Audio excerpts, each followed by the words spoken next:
home. Let her go home. Yeah, let her go home.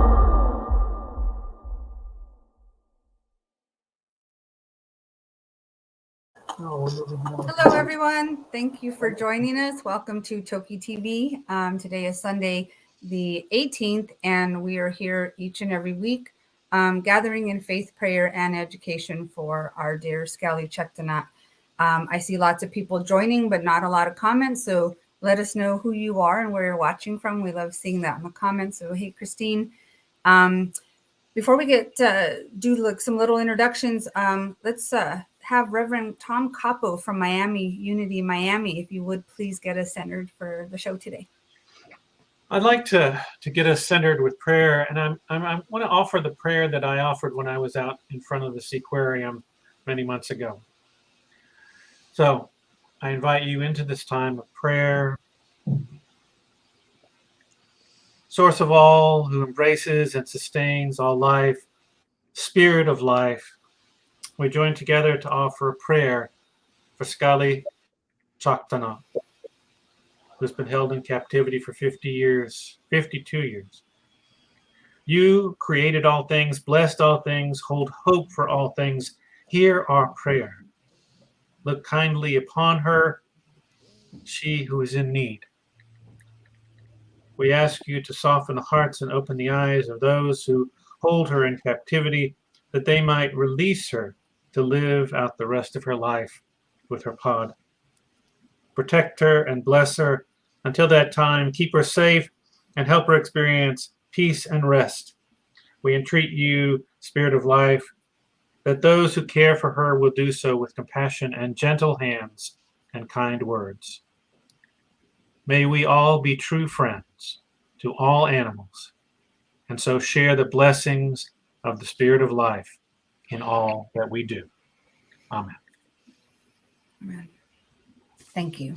Thank you for that, Reverend Capo. We're going to hear more from Reverend Capo today. Thank you so much for joining us. Welcome. We appreciate you being here. Say a quick hello to Deb Cruz from the North Salish Sea.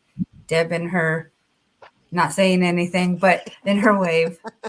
Thank you, Deb, for being with us. I am here in the City of Angels this week, and I'm at my cousin's house in LA.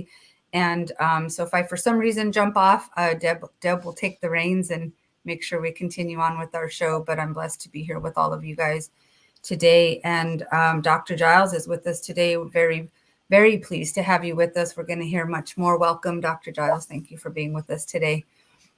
Alejandro, how are you today? Fine, thank you. But we had a rainy day here today in Florida. I wanted to go to the Miami Seaquarium, but we had a heavy rain. It was impossible. Always praying for Lolita, just encouraging everyone to do the same. Let's respect this process. It is what it is, as it is. Thank you, Alejandro. Thank you. Howard, how's it going? Well, going pretty well. I just got a news break. Well, first, I want to thank everybody for tuning in, and Dr. Giles for being here, joining us today as special guest, and Reverend Capo for his opening blessing. The news that I have is very, very brief, but we're looking forward to more, and that is that Southern residents are headed in from the Pacific Ocean. They're off of Souk, Canada, or were about an hour and a half ago, which could make them, depending on if they're on a flood tide. I have not checked what the tides are, but they're probably riding a tide in. So maybe 4 hours or so before they become visible from San Juan Island, if they go that way. But I do want to mention at this time of year, there's about a 50-50 chance that they could be headed south down Admiralty Inlet and into Puget Sound, which is where I am, and I'd be able to hopefully see them coming in if they do later today. So we're here for sightings of Southern residents here. Awesome. Thank you, Howard. That's very exciting. It's very exciting. I want invite Reverend Capo back. And I asked Reverend Capo to join us today. As you all know, if you've watched he's been with us many times. He's been at this aquarium. He does a lot of work there in Miami and lots of prayers for Sk'aliCh'elh-tenaut. And today I also asked him to join us for prayers for us, because I think as a group, we're all feeling all kinds of ways. There's some frustration, there's some sadness, there's some frustration that's coming out in anger. We're feeling a whole lot of emotions because we all want her to be okay. We all want her home. We want to hear that she's coming home. We're ready. She's not. And this is according to, the vets. And I just want to say a couple things about that. We asked for the vets, and they are here, and I appreciate them. I trust them. I trust the integrity of the independent vets who were going there. And I know it's a really hard process, and it's really frustrating. And, we're here in faith, prayer, and education. And I thought we could maybe have a conversation about faith. Reverend Capo, if that's okay with you. Your opening prayer was beautiful. You talked about loving hands and kind words. And so that is something that I think is really, really important. So I'm going to turn it over to you, Reverend Capo, so you can talk to us about that. So, I know that it's frustrating right now, and it's hard to hold on to the progress that has been made. We know that Lolita is no longer doing shows. We know that she's being taken care of by competent veterinarians. But it's just hard when it's like we're stuck in a process, and it's hard to move forward. And so how do we keep ourselves optimistic, keep our faith in the process? How can we not feel so frustrated and so angry that we act out in ways that are not necessarily helpful for us or anybody else? Holding on to anger and frustration is like drinking poison and hoping somebody else will die. It's not helpful to us. So we need to find ways to hold hope and faith in our hearts. Each of us has our own way. We've all done it in different ways.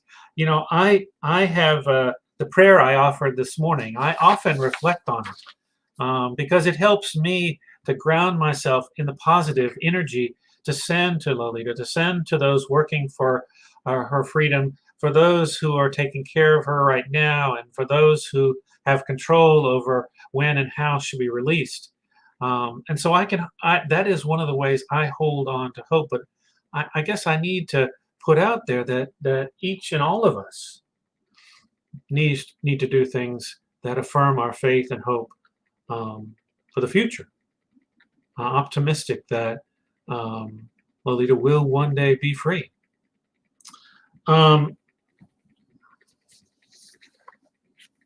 I want to tell you about a person named Viktor Frankl. I don't know if any of you know who he is. He was a physician, a psychiatrist. He lived in Nazi Germany, was held in the prison camps, and he wrote a book called Man's Search for Meaning. One of the things that happened for him is, that he survived the Nazi prison camp. And that's far from what we're talking about right now. But I bring it up because the way that he was able to continue his optimistic attitude, to continue to hope for the future, to look toward the future, is he held the image of his wife. And I'll use his own words. Imagining her with uncanny acuteness, I heard her answering me, saw her smile, her frank and encouraging look. Real or not, her look was then more luminous than the sun, which was beginning to rise. And so I want to ask you all to do something for me right now. I want you to imagine Lolita free and in the ocean again. Free and with her pod again. Imagine that in your mind. Hold it in your mind. Affirm it in your heart. And notice how that affects you. If anger comes up or frustration, let it pass through you. Let it not restrict you in any way. And come back to the hope that you feel as you see Lolita, as you see her free with her pod. Have faith in that image. Send that image out to the universe. Send that image to those working with her. Send that image to each other. That we might collectively give hope to each other as we continue this work.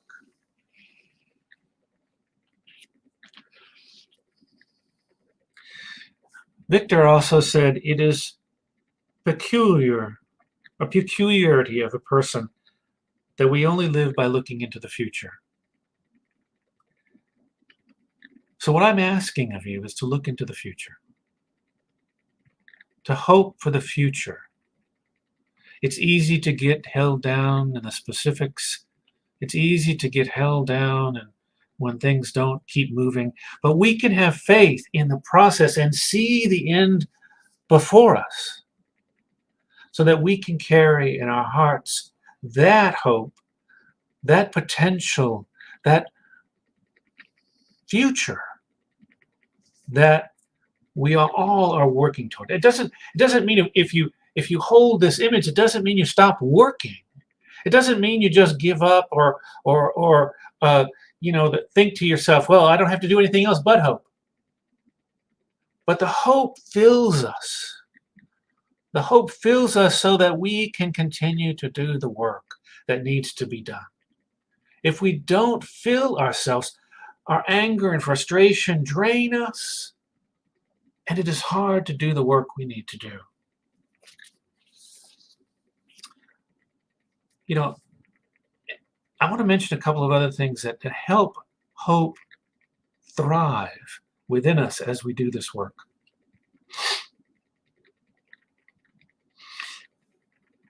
Taking care of ourselves, despite the frustration, despite the lack of progress.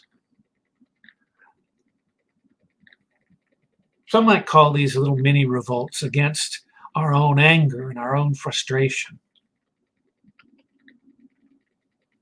Go walk in the woods.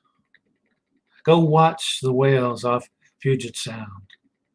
Go be with people who are doing the work, not just to do the work, but to build community together. And in that community, share the reason you're doing this work. That's really important. The meaning that you hold that makes you want to free Lolita, that makes you want to help those creatures in the world that need our help right now. What is that reason for you?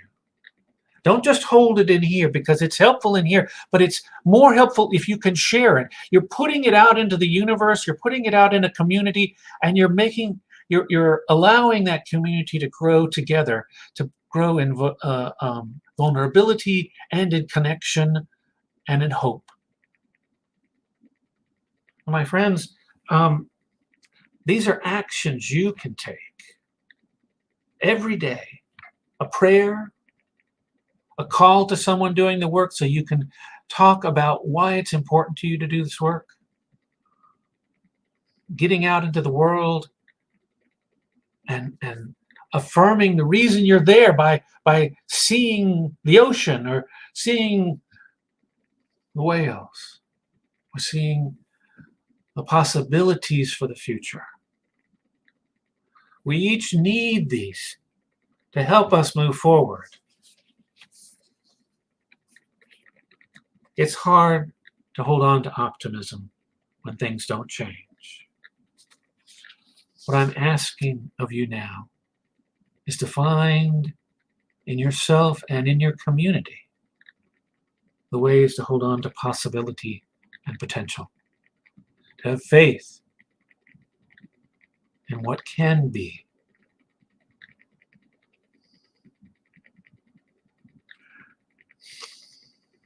You can't force yourself to be optimistic, but you can hold on to the things that give you hope and let those things carry you forward.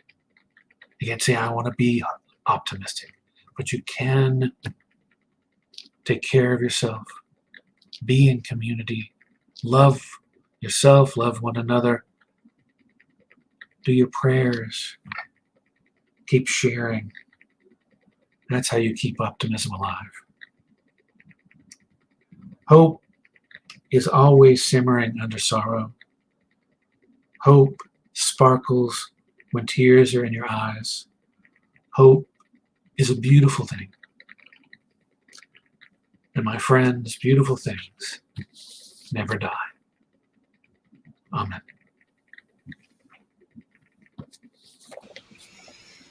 Thank you, Reverend Capo. And you nailed it. Everyone is, we had this conversation where people say, oh, but just prayer. And what you're saying is not just prayer. It's not a spiritual bypass. My wife's a minister and just gave a talk on spiritual bypass today. It's not just, pray and hide in the house and hope things change. No, it's prayer and action. And you said that. And if there's a minister I know who's in a lot of action, that is Reverend Tom Capo. So check out Unity of Miami. You can see everything that Reverend Capo is up to. Thank you for that. We need to take care of each other. And I know I have a couple of calls every week that uplift me and help my heart. So I just encourage people to reach out. There's a few people that I talk to who are watching right now, just to keep each other going. And we do what we got to do. And like Howard always says, Toki keeps going. So do we. And really our job is to hold her up, not tear down the people who are caring for her, not, to let the anger get the best of us. Is to hold her up in faith and prayer, because whatever we put out goes to her. I don't know if you believe that, but I really do. And so gathering and centering ourselves to be able to go out in action in a positive way. And it's a beautiful thing. It's a beautiful thing. Alejandro's nodding. Alejandro, is there anything you want to share with Reverend Capo? I didn't hear you. Oh, I wasn't sure if there was anything you wanted to say to Reverend Capo. Oh, yeah. Thank you so much for your inspiring words. The truth needs to be said, So thank you so much. We really appreciate it. Everybody. I'm reading the comments, and everybody appreciate your amazing words, Rev. Thank you so much. I'm glad. Thank you. And like Alejandro always says, it's not our time, it's on her time. And so we keep waiting for her and praying for her health. Again, that's the biggest update we have, guys, is nothing's going to happen until she's cleared, and trust the vets and pray for the vets and everyone who's taking care of her. Then we'll hear something more after that time. Howard, is there anything you want to share? Just to thank Reverend Capo. That was so beautiful and so timely. I think that is just what we needed to hear. And in some of that, I felt like you were channeling Toki, that you were really expressing what she wants us to know. And I may be a little heretical here to imagine this, but I'm sure that she has memories. I'm sure that she knows her family still to this day in her voluminous brain capacity. Her retention abilities would allow that, and that she herself visualizes her back with her family. And so I think we're on that same wavelength with her if we see her back as you described there. So I think that is a lot of what keeps her going too, is just those visions and that hope. So thank you for being right on that wavelength. Thank you. Thank you. And I was reading a few comments, and a couple of people are texting me as well, just about this. And so, yes, everyone hold each other up as we're holding her up. reach out if you need to chat with someone, because this is heavy work. We acknowledge that this is heavy work, and but we can hold her up together. Speaking of action, we have Dr. Giles with us today and talk about someone who's in a lot of action, who's very busy. Dr. Giles, how are you? It's good to see you. I'll put you on the big screen here before we start pumping our questions. But we invited Dr. Giles, as you guys know, or if you don't know, the fishing vessel that sank August 13th is in the process of being lifted out and removed. And Dr. Giles, you have been involved since day one. Do you want to share with us kind of your experience and what you guys have learned and safety plans and all the good stuff you're doing? Yeah, thank you for having me. And that was lovely words to start our day off here, Reverend. So thank you. And I absolutely mimic what Howie says. I think he taught it to me probably 15 years ago, that she's not giving up, so we can't give up. That's really what it comes down to. I know it's hard sometimes. It gets sometimes it feels hopeless, but she's still here, and so we can't afford to take our foot off the gas pedal here. So with regard to this fishing vessel, it was a seiner, a purse seiner, that sank very quickly. We believe as it was trying to pull a net back in. This was after coming to an abrupt halt as it was first leaving its home area near Anacortes, Washington. So we think that it likely sustained damage. In hindsight, we think it sustained damage the day before it sank. So it has been underwater for more than a month. The first day it sank to about 120 feet. And then the next day or the day after that, it sank another 100 feet. So it's very steep along the west side of San Juan Island. For example, right in front of the Limekiln Lighthouse, where the whales go right near shore.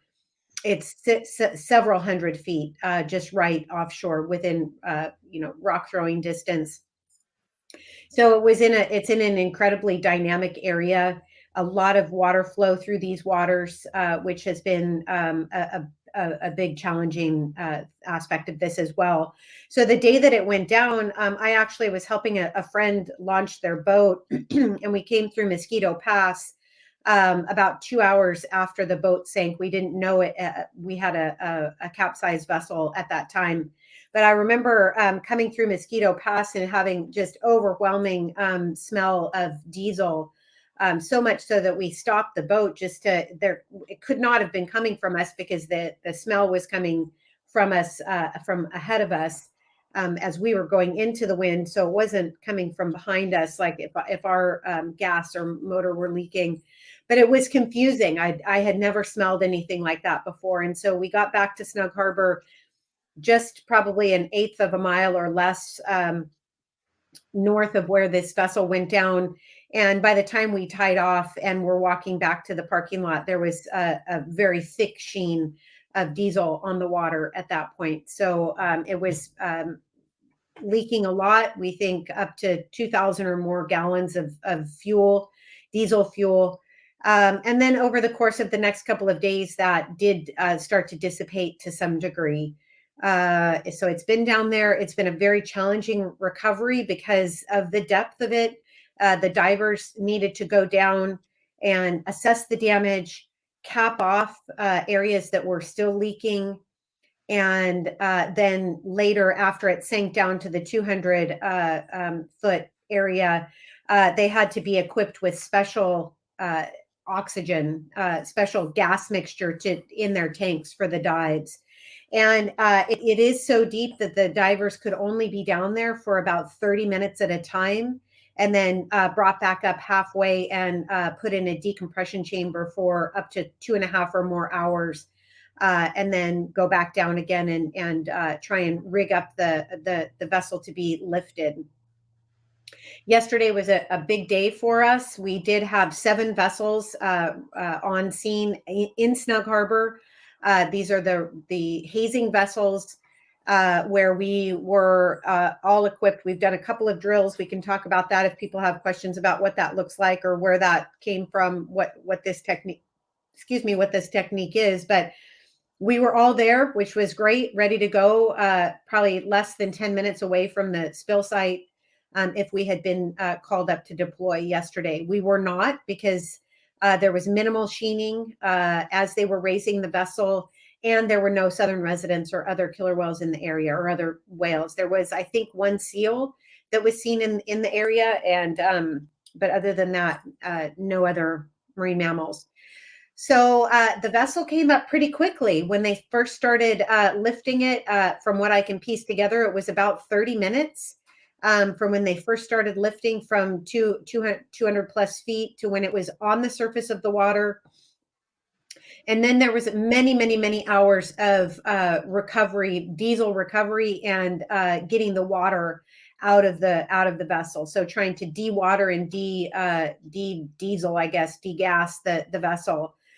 From what I understand today, so basically we ran out of light last night. From what I understand today, I am waiting for an update. There was a 12 o'clock meeting, and I have not gotten an update on that.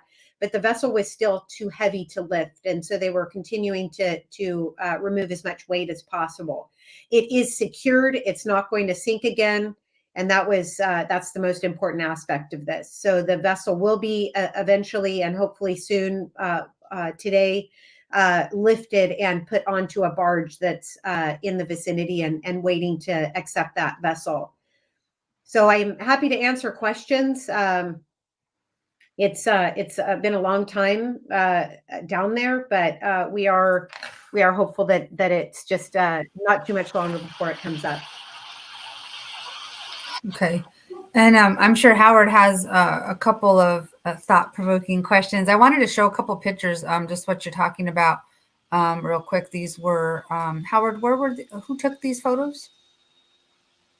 It's on our Orca Network Facebook page, and I believe I read that those were either DFO or that's Canadian Fisheries or Department of Ecology. Let's see, I can look at it right here.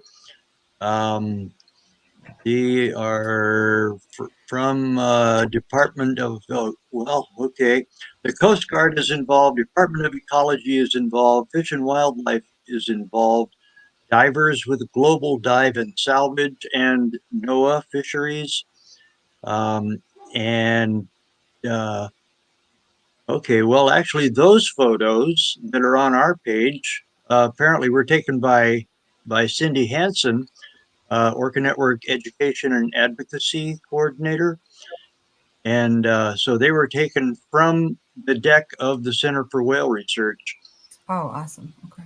Because it happened, it's kind of uncanny how these disasters happen right off of the Center for Whale Research. But there it is, right in view from there. And so they are photos that were taken, very legitimately and, from a distance. So there is 1,000-foot perimeter that no boats or vertically any kind of aircraft can come anywhere near, just to avoid any kind of confusion or distraction from the operation. But I think people might be kind of curious about what is the hazing operation? What is the process? What is done to try to prevent southern residents or any other orcas from coming anywhere near any kind of spill that could do them great harm? So the main technique that we've been learning and have done a couple of drills is called hazing. And the technique that we're using is utilizing what are called oyokomi pipes. Sadly, this is it's a technique that was perfected in Japan in the dry fisheries, where they drive whole pods of animals into coves for slaughter or for some removal for marine parks. It's essentially creating a wall of sound. How you make that happen is there are 8-foot long pipes that are 2-inch diameter steel pipes. And the idea is to hang the pipe off of the vessel. So in our case, I don't know, Annette, if you have an opportunity on the back end to look at Wild Orca's website. If you go to Wild Orca's website, and then at the very top, there's a thing just announcing that we're involved with the effort.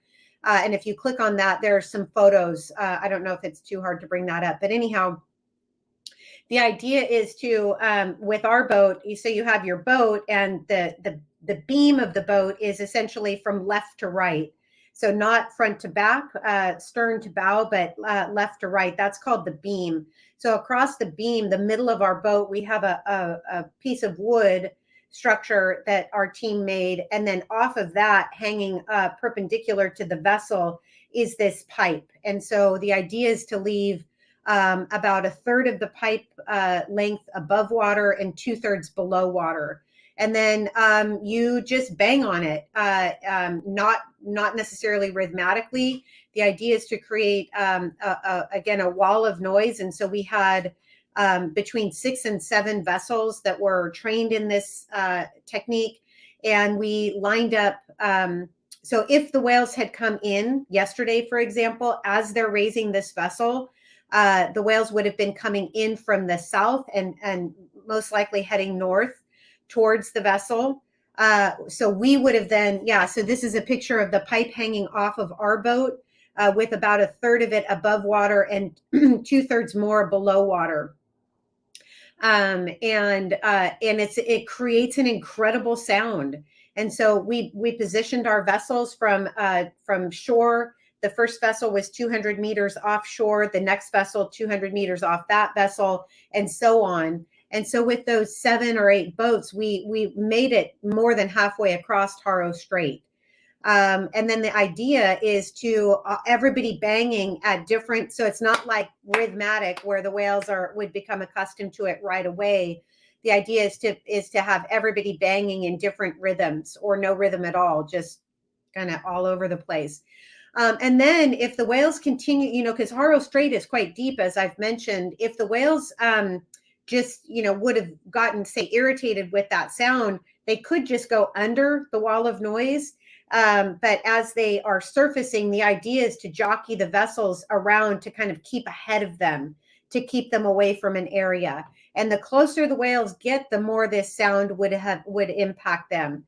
And so we have spoken with people that have seen this happen before, who have actually successfully used it to drive a whale out of a bay. That it is an effective technique. Yeah. So this is a vessel.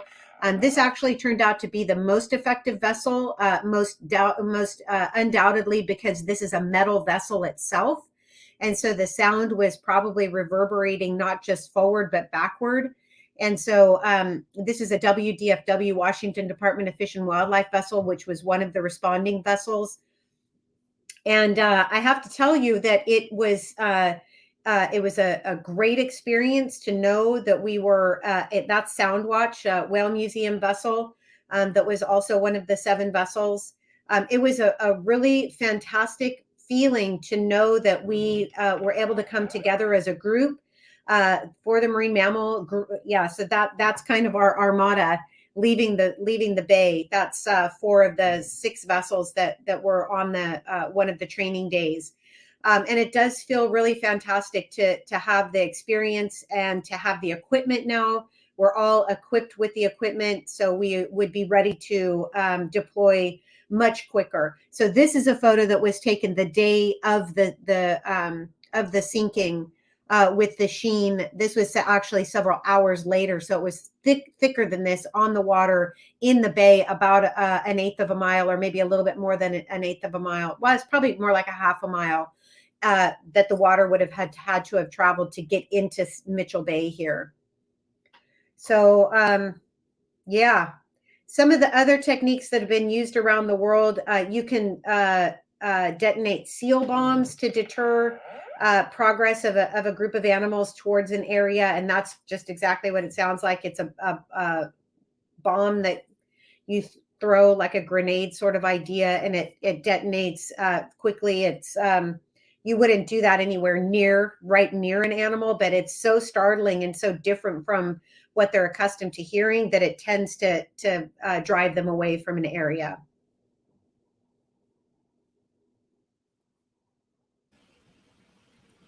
Oops, you were muted, Howard. Go ahead again. Well, Sorry. and I'll unmute. Okay.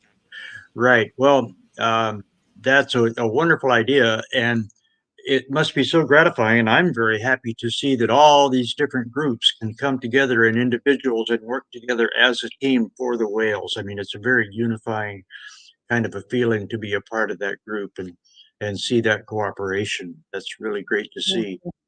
And also, just to reassure everybody, those noises, even though if the whales are right next to it and you're banging really hard, that could, kind of impact their ears and even, do some harm to their ears.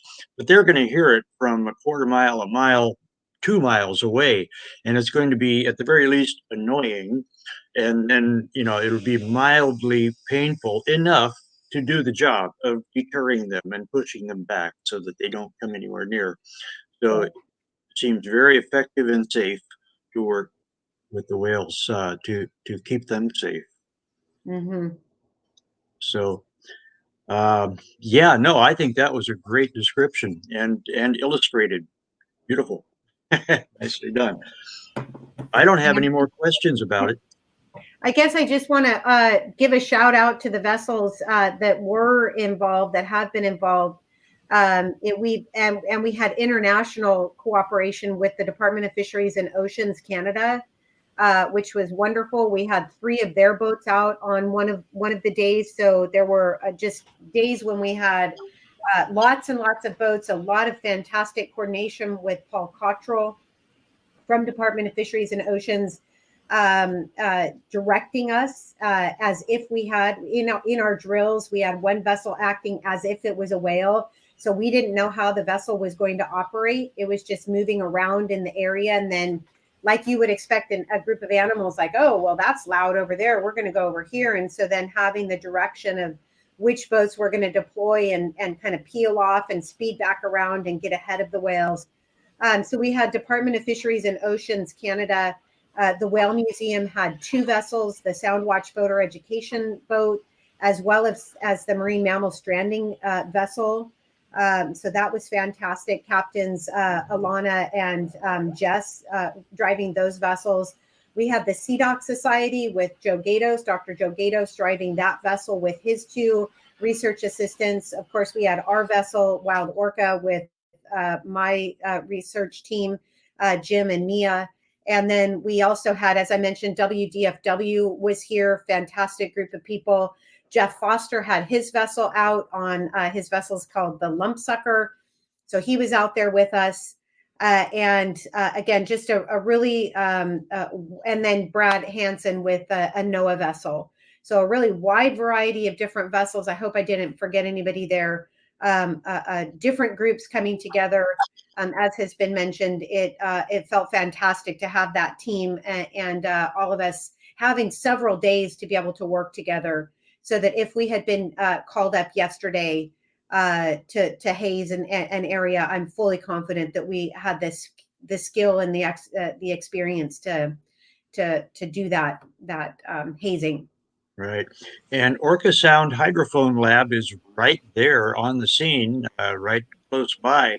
I assume it's functioning. I think it was down for a while, but it is back functioning. So it could record all of that when you're doing. Have you gone out and done drills to sort of practice? I mean, you don't want to throw up that cacophony of sound into the ocean if you don't have to, but you do need to practice. So have you done some of that? We did. We had 2 different days of actually being out there and using the pipes and as I mentioned, with the coordination of Paul Cottrell acting as our coordinator, and then Brad Hansen pretending like he's a group of whales. We actually did do the docking of the boats around. Yeah, it was fantastic. So I see that there's a question in here from Suzanne. It was a multi-pronged coordination, but essentially the two people that we've been waiting for our call would be Brad Hansen with NOAA and Paul Cottrell from Department of Fisheries and Oceans. And then the two of them have been coordinating with all of the different groups that, Howie, you mentioned, the U.S. Coast Guard, Washington Department of Fish and Wildlife, and the Department of Ecology. All of those groups are more. Yesterday, for example, the leads of those groups were on or near the crane vessel that was hauling the boat up. And then Brad and Paul were in their individual boats, kind of patrolling the perimeter to make sure that other boats weren't getting in there and just being eyes on the scene. Because where we were, the rest of the hazing team, we were on standby in Snug Harbor, essentially all tied together and tied to the dock, and just waiting, being able to visit and talk about it, but being all there together and waiting for the call if we were needed. And same today, as you mentioned, Howie, we did have earlier today mention, and there were two acoustic detections from the Department of Fisheries and Oceans Canada hydrophones near Sheringham that did pick up the southern residents eastbound this morning. I have not gotten another update about them, but we would deploy today if oh no, here's an update actually. They are further west than they were, not yet to Race Rock, still east of Souk. So they're several hours out, but still coming this way. So we easily, if they don't get this boat up by the time the whales get closer, we will most assuredly be called back to Snug Harbor to be on standby. Thanks, Dr. Giles. Somebody's asking as well, the sound wall and these efforts that you guys would use, would that stop them from ever returning? I think that's a concern. Okay. No. They're there for the fish. As Howie mentioned, the Center for Well Research is uniquely situated in an area on this west side of San Juan Island, and it has been the site of some pretty dramatic cases in the past. The one that is, kind of most disturbing was the USS Shoup, a military vessel that was doing active sonar in the vicinity of the southern resident killer whales. Ken Balcom was able to get that entire scene on video, amazingly, with the whales fleeing the area with their heads up out of the water, trying to get their lower jaws up out of the water, because this is where the sound hits them, hits a fluid-filled cavity in their lower jaw, and it sends the signal up to their brain to give them an image of what they would be in nature trying to echolocate off of, and usually food or each other. But with this Navy sonar, active Navy sonar coming at them, that was, probably very painful for them. It drove them out of the area for the immediate time being. They literally were being pushed north by the sound, and thank God Ken got that on tape, because that was used as evidence to show that Navy sonar does impact the behavior and potentially the well-being and very lives of marine mammals. And so we don't have active sonar in the vicinity of whales anymore. They're required to, in the Salish Sea, vessels are required, military vessels are required to make sure that there are no marine mammals in the area if they're going to do those activities in the Salish Sea. That does not hold in other parts of the whales range, unfortunately. But all of that to say that even that Navy sonar did not keep the whales away from their summer core critical habitat in perpetuity. They came back and have been coming back ever since. So no, I don't have any fear that the deterrent activities would keep them away permanently. Thank you for answering that. And Suzanne's curious if we could be alerted if you guys are deployed, and asking Howard, would you be able to post that? Would Orca Network post that if the whales get close enough? Absolutely. It'll be on the Orca Network page for sure. Okay, thank you. Real time. And thank you. And then Suzanne, if I see that, I'll put it on the Toki page as well, just so you guys are aware. But prayers coming for that. Thank you, Giles, for everything that you're doing with that. And I know you're on standby. I'm glad you were able to be with us because we weren't sure, but we do appreciate you being with us.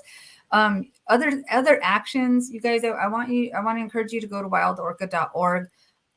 We want to be in action. Everyone's always asking, what can I do? What can I do? There's lots of actions, easy actions that you guys can take. So if you go to wildorca.org, Deb, I'm not sure if you can, thank you, put that up there, /act. There's a lot of things you guys are up to. One of the things you guys are up to are the river dams and the Lower Snake River dams. Can you give us an update on what's going on there? Well, things are progressing. This is one of those things where we have to take deep breaths and find our inner peace, as the Reverend asked us to find an ability to stay positive. Things are inching forward, I would say, with regard to the dams. I still believe in my heart of hearts that these dams will come down. We were hoping that the Governor Inslee and Senator Murray's report would be more directive and more timely as far as how to remove the dams, how to make it happen, and giving a timeline on when that was going to start. The one good thing that did come out of it is that they've been very clear to say that it's obvious that those dams need to come down. They just have suggested that we need to continue to find ways to mitigate the quote negative impacts of the dams coming down for the industries that are reliant on them. What I would have liked to have seen, again, just to reiterate in different words, is a roadmap or a blueprint on how to make that happen with timelines attached to it. That was not part of the report, which I am discouraged about. So that the thing that we need to do is again, this is one of those things where we can't be complacent. We can't sit back and just say, okay, well, they said that the dams need to come down, so I guess they're going to come down. This is really a matter of staying engaged and pushing for, calling for specific measures that need to happen, and asking for and really demanding timelines for those things to happen. The one of the frustrating things about the Murray Inslee report is that it was written in a way that the actually people that are pro dam have found a way to advertise, I guess, that this was a positive for their side, that the dams need to stay in place. And that was definitely not our take on it. And so just another reason why we really need to, as a community of people, as a community of whale people and salmon people, really need to stay engaged. And on our website, there are some actions. We're quite honestly trying to, we're meeting with experts to try and figure out what that looks like. I have, in the last 2 weeks, I've had 5 meetings with our elected officials from Washington State. And I'm asking them the question. Now that we have the report from Murray and Inslee saying that the dams need to come down, what is your advice? I'm literally asking the elected officials what their advice is for our next steps. I should be clear, I'm asking their aides, but these are people that have the ear of the elected officials. And I really believe that's a good tactic. It's a different way of approaching this issue, instead of asking for meetings and then telling them what they should be doing, rather at this point asking them what we should be doing. And so that's what Wild Orca is doing. I am really hopeful that I'm going to be getting, and every time I have meetings with our elected officials, I invite them to come out with us, to be able to come out and see the work and have that time. That's what I'm desperate for, is the time to be with them on the boat, to be able to answer questions, to be able to ask questions, and be able to really start developing a rapport with these folks so that we can really move this topic forward. So I am hopeful. I'm actually, going back. My husband was looking at something with regard to Patagonia, and holy cow, what Yvon Chouinard has done with Patagonia is a game changer. If you're not familiar with what I'm talking about, just Google Patagonia, paradigm shift, anything like that. And the company, the apparel company Patagonia, has taken a bold step in a way that no other company that I know of has. Essentially, there is no more profit for that company. Every bit of money is going back into nature, into nonprofit work to preserve nature. As Yvon Chouinard says, nature is our only stakeholder at this point. And so one of the things that my partner Jim found is that the Patagonia took out a full-page ad, I believe he said, in the New York Times, calling for the Snake River dams to be removed in 1999.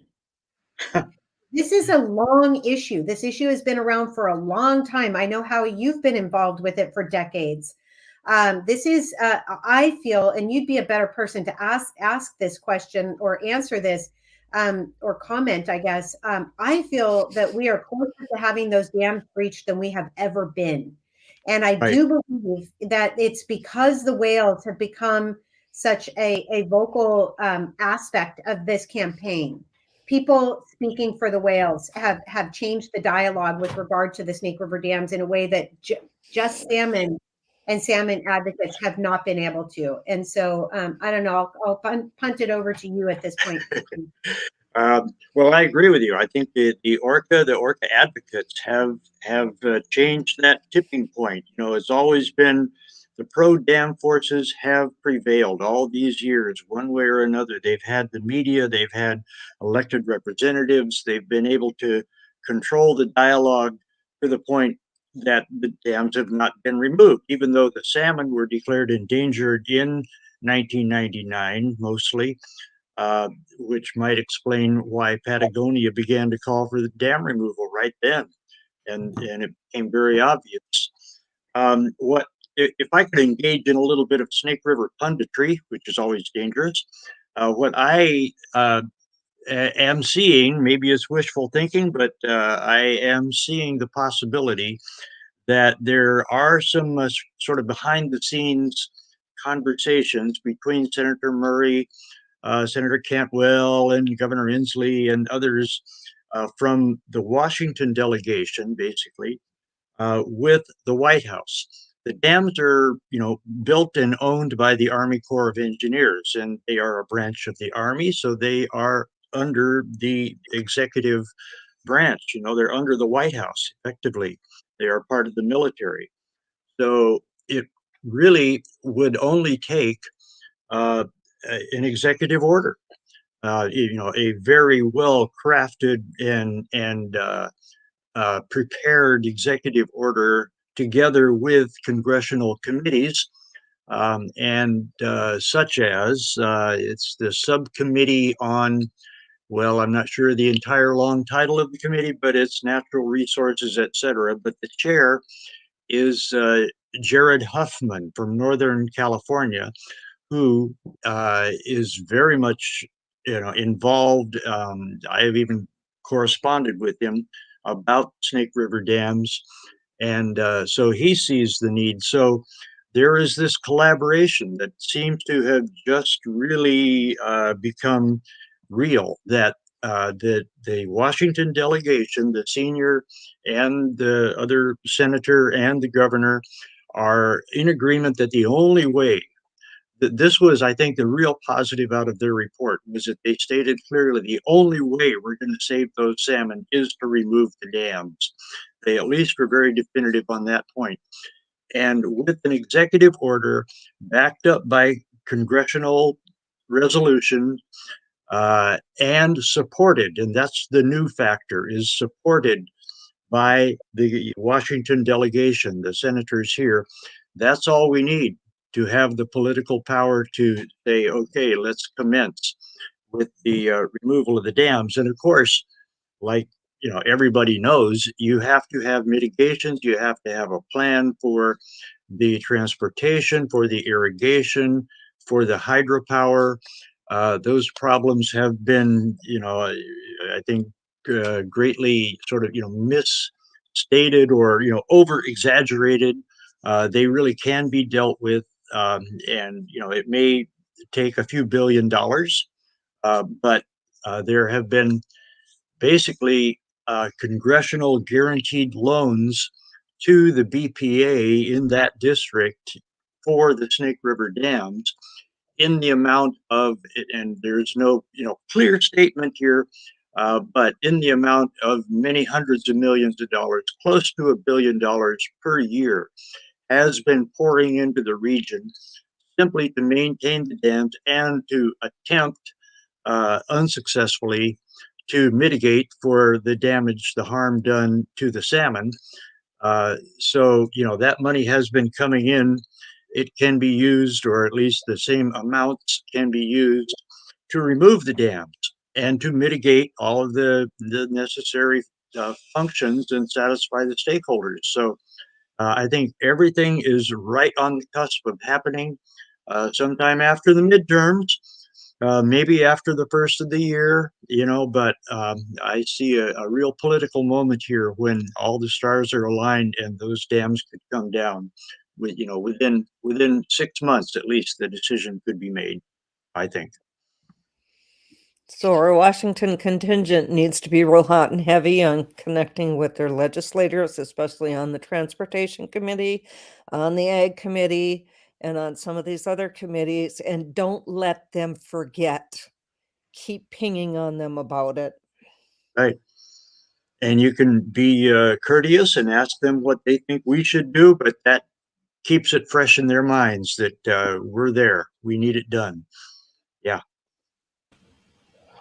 Awesome. Consistent messages here, both with our fight to get Toki home and what's going on here. And when you said the stars align, that's really what I just kind of saw. Like, so much movement has happened in regards to Toki this year that has not happened, and that's been forever. And then the same with the dam. So continuing to keep our faith and our prayer, and definitely our loud action to be heard. Deb, thanks for saying that. Deb doesn't say much, but you get her talking about the river dams, and she's got all kind of stuff and she's muted, so we can't hear her great laugh right now. But thank you, Deb, for your contribution and for knowing so much about that. I want to be respectful of everybody's time, and it is now 1 hour. So Dr. Giles, thank you so much. We hope to have you back on again, and as many times as you want. Anytime there's something you want to share, please, guys, check out Wild Orca, the website. Please donate. They're doing really, really good things, and there's also some cool gear that I just saw. So I think I'm going to order me a hat and a t-shirt, and that goes into support Wild Orca. So I encourage you all to check out that website and support Giles and her crew, and on protecting the Southern residents who we all care about and love very, very much. So thank you. Alejandro, I'm going to give you, if you any last words you want to say. You're on mute.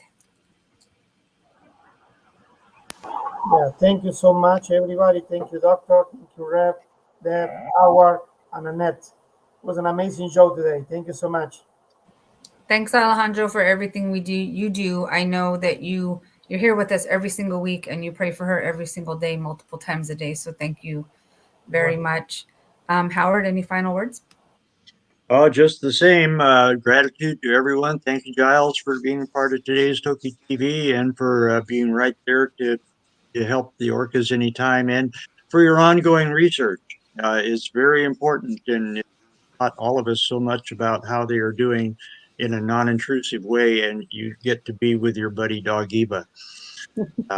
So happy for you there. And thank you all for tuning in today. And keep the faith, keep that vision, as Reverend Capo said, to look forward to her coming back by your envisioning her being home.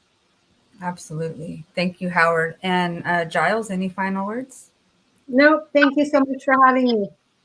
Thank you so much. Reverend Capo, thanks for hanging with us through the whole show. Would you mind to give us a benediction? And then immediately following his closing prayer, we will play the farewell song, if you have not heard yet, from Shirley Bob, who went out to do prayers with Toki over a month ago. She sang this song to Toki, says farewell.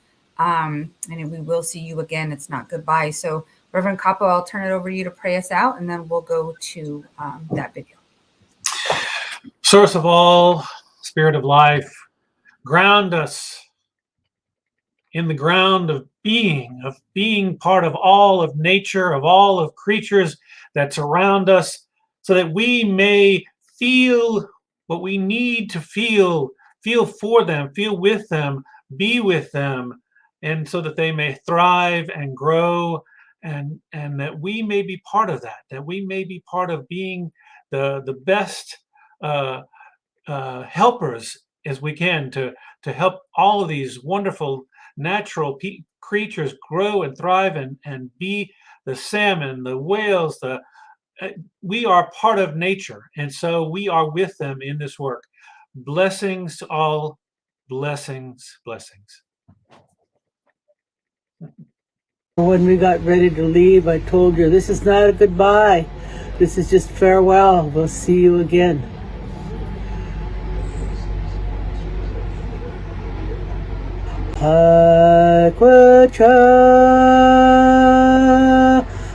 Sk'aliCh'elh-tenaut.